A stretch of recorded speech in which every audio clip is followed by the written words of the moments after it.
Myvi SE2 original warna oren. Kereta baru cak. Mileage rendah. Enjin jadi, aircon jadi.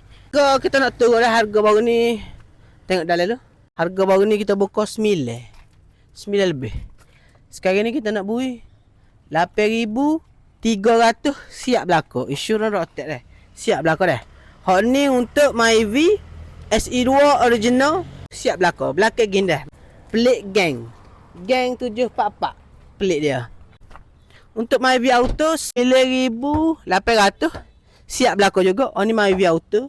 Boleh tengok dalam, tak belakang lebih. Ni 9,800 dah. Siap belakang juga. Siap insurans, siap rotek, siap tukar nama, siap puspakong.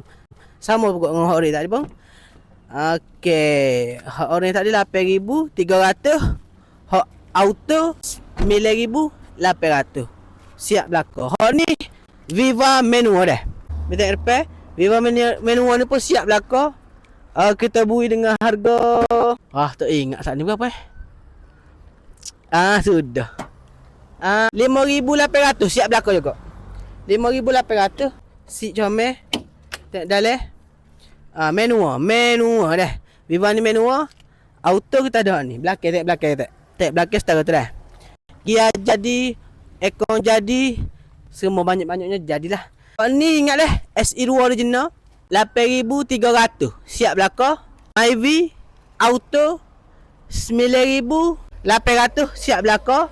Viva 5,800 siap belakang. Insurans rotek, tukar nama, puspakom. Dah. Depan sekolah Tegayung, Meloh Kelantan. Lacah.